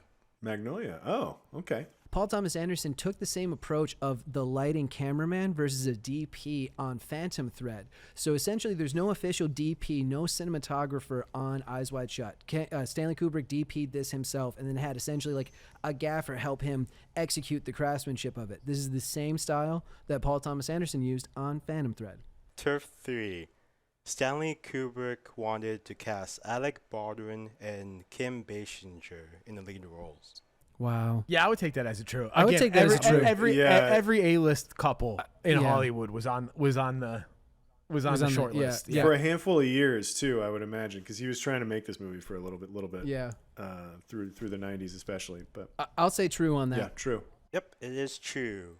Cruise was Nailed in England with his wife, Nicole Kidman, filming The Portrait of a Lady, and the pair decided to visit Kubrick's estate, and after meeting, Kubrick decided to go with them for the role. You saying it like that, the crews decided to visit Kubrick's estate. Like, do you think they just knocked on the door and were like, hey, we were in the neighborhood. How's it going? Or do you think that there was more formal than that? They were like actually invited. I'd like to think they just stopped by with a picnic basket and a bottle of wine and like, hey, what's happening? I think that is a luxury afforded literally every celebrity. Like I can't think of a door like in the world that like if a list at that moment celebrity just kind of like walked up and walked in was just like, hey, how's it going? Like people would be upset. Yeah. True. You know? True. Yeah. All right, last one. Stanley Kubrick temporarily banned Tom Cruise from the set. Ooh. I definitely think this is that's true. I think this is true. Yeah. I would. I'm assuming that this is part of. This is how he fucks with people. Yeah, it does feel like one of those fun little power moves that Kubrick would do. It was probably for the scenes of like the memory of Alice and the naval officer. Like he wouldn't let Cruise be around for that. Yep, that is correct. So he did it in an effort to stir up real-world jealousy between Tom Cruise and Kidman. He would. Well done. What an asshole. So it actually gets worse. So Cruise and Kidman, they spent 6 days filming the scene with a male model, and the scene ended up only being 1 minute long. And then Kubrick also forbid Kidman from discussing the details with Cruise. You know, for as brilliant as everything that he does with like you know, being photochemically brilliant with how he processes the film, there's also you know, he makes you know, Shelley Duvall insane, or he drives a wedge between a real life married couple or something. Like it's some of the stories, man, that he did with actual humans on actual sets. They're pretty gnarly. Tayo, if your Torf section is done, I have a quick trivia question as well to proffer. Of course you do. Of course I do. Okay, so what prominent R&B singer and pop icon sampled the weed scene on one of his recordings in 2011? I have no idea. If I'm the only... Tayo, you know? I have no idea. Was Khalifa? No idea. I can answer this question. Frank Ocean. Frank Ocean, the one and only Frank Ocean, Frank Ocean sampled this on his song Love Crimes, which is on his mixtape Nostalgia Ultra. Not available on streaming services due to Don Henley. Well, thank you for the Torf. Thank you for coming on the show to do the Torf this time, Tayo. No problem. And then I tell you what, let's move on. This is a long episode, so let's do this quick. MVP, I feel like, I mean, it's Kubrick. I mean, I'm going to go Nicole Kidman. I knew you were going to say Nicole Kidman, dude. I knew you were going to say go Nicole Kidman? Yeah, I'm going to go I Nicole knew Kidman. he was going to say I'm that. gonna go 1,000% Nicole Kidman. saw it coming. That's Dude, great. She bears her souls in some of those scenes. She really does. And like, it's incredible. Like, Well, she at Oscar is fucking earned. Yeah, no, well, she also, I think, in the emotional kind of undergirding of the film, she's really the heart of it until the end. You know what I mean? She's the beating heart.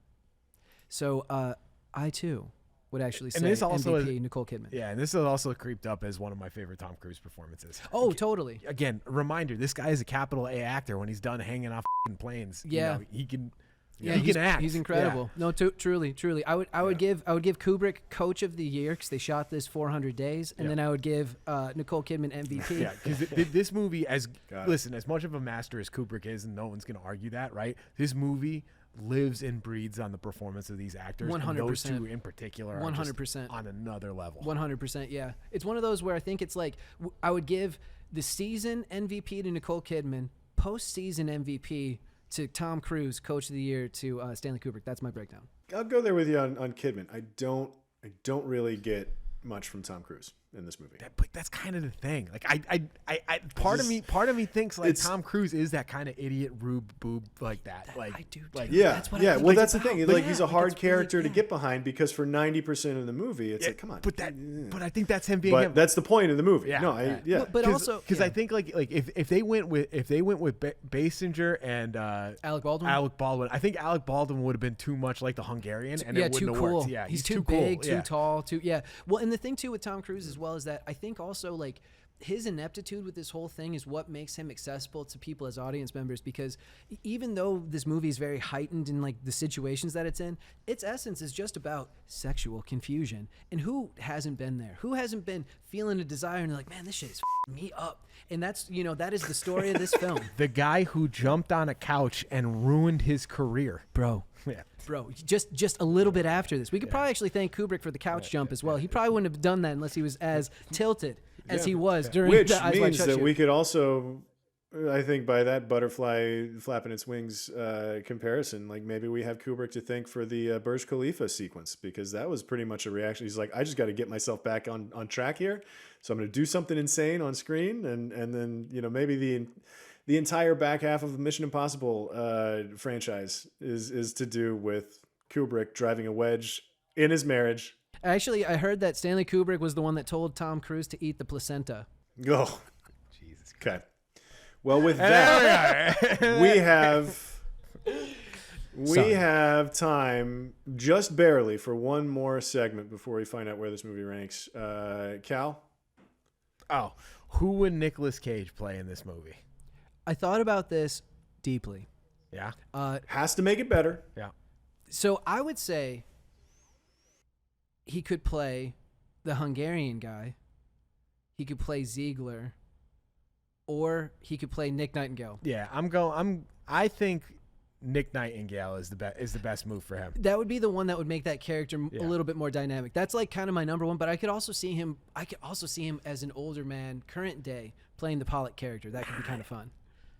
Yeah. I mean, current day. But it's guess not the same thing. It's not the same thing.